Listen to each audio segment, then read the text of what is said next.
자, 이번 키워드는 리더십에 대한 부분입니다.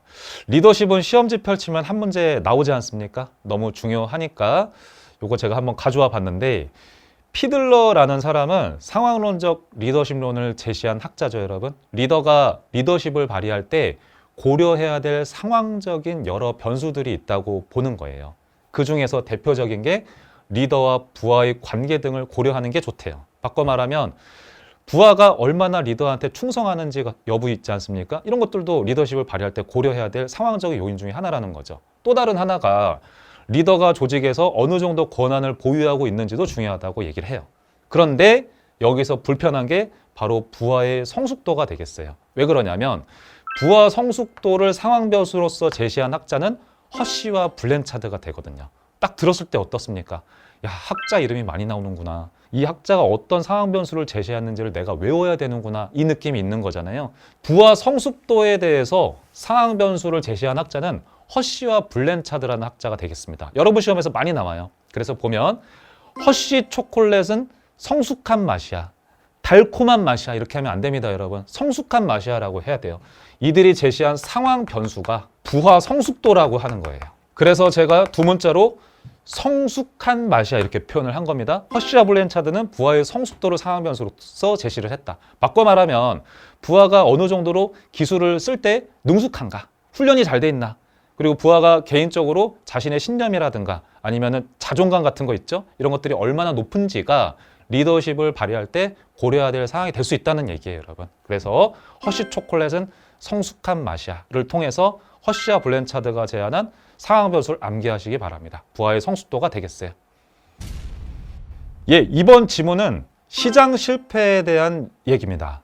여러분들도 잘 아시겠지만 행정학 공부하다 보면 이 마켓이 고장나는 이유에 대해서 설명한 부분들이 있어요. 근데 이걸 우리가 어렵게 이제 접근한 이유가 뭐냐면 시장 실패 원인을 우리 시험에서 딱 획일적으로 지정을 해두고 있거든요. 그래서 시장 실패 원인을 암기하셔야 됩니다. 암기하는 게 되게 중요한 건데 예를 들어서 다음과 같은 선지가 있어요. 외부 효과, 독과점, 공공재의 존재, 불완전한 정보 등은 시장 실패 원인에 해당한다. 이러면 올바른 선지거든요. 근데 우리가 직관적으로 판단하고 진위 여부를 가릴 수가 있어야 되는데 제가 두 문자 하나 소개해 드릴게요. 머릿속에 넣어 드리겠습니다. 자, 시험 공부는 외롭고 독하게 이렇게 가시는 거예요. 많이 나오는 부분이기 때문에 두 문자로 정리하시면 도움이 돼요. 자, 여기서 시자는 시장 실패 원인이라는 뜻이에요. 공자는 공공재의 공급이라는 뜻이고요. 부자는 불완전한 정보, 그리고 외자는 외부 효과가 되겠습니다. 그리고 독자는 독과점이에요. 참고로 하나 말씀을 드리자면 독과점은 두 가지로 구분이 돼요. 하나는 독점이고 다른 하나는 과점입니다. 독점의 경우에는 어떤 분야를 하나의 기업이 점령한 케이스가 되는 것이고 과점 같은 경우에는 소수의 기업이 이제 점령한 케이스가 되는 거죠. 그래서 불안정 경쟁이라고도 하는데 이걸 합쳐서 독과점이라고도 한다. 그리고 외부 효과 같은 경우에는 우리 배웠던 것처럼 외부 경제, 외부 불경제 모두 포함하는 개념이 되겠어요. 이런 직관적으로 암기를 바로 하셔야지 문제를 푸실 수가 있는 거죠. 그럼 이제 다시 선지가 보이시겠죠, 여러분? 외부 효과, 그리고 독과점, 문제 없죠. 그리고 공공재의 존재, 불완전한 정보, 시장 실패 원인에 해당한다. 망설임 없이 딱 끝내시면 되는 겁니다. 자, 이번 지문은 지방세에 대한 얘기입니다. 여러분들도 잘 아시겠지만 시험지 펼치면 지방세목을 자주 묻거든요. 아, 골치 아파요. 이거 외우고 계셔야 돼요. 그래서 제가 또 두 문자를 소개해 드릴 건데 예를 들어서 선지 하나 볼게요.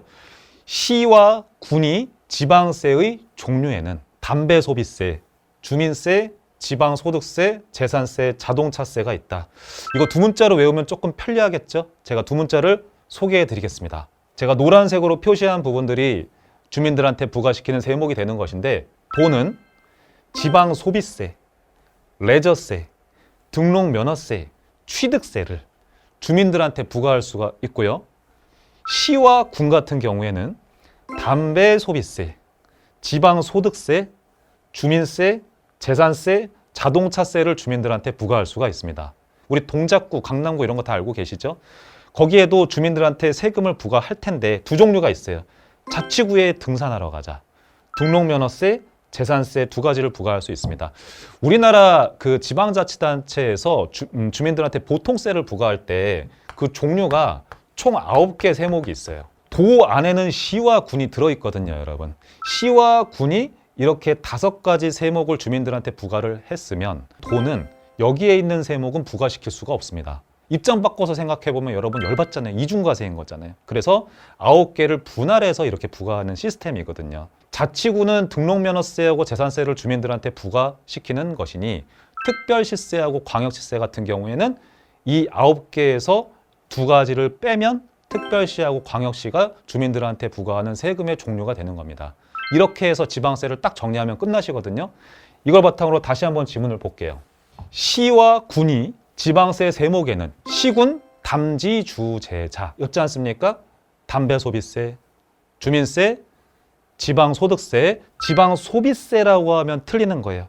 지방소비세는 도에서 부과를 하는 겁니다. 이거 하나 주의하시고 재산세, 자동차세가 있다. 시군, 담지, 주, 제자 이렇게 정리를 하셔서 바로바로 풀어버리시길 바랍니다. 난이도가 있는 편이죠. 이거는 지금 2017년도 지방직 7급 문제가 되는 거지만 22년도 지방직 9급 문제에서도 지방 세목이 나왔었습니다. 반드시 암기하시기 바랍니다. 이렇게 정리를 하시면 되는 거예요.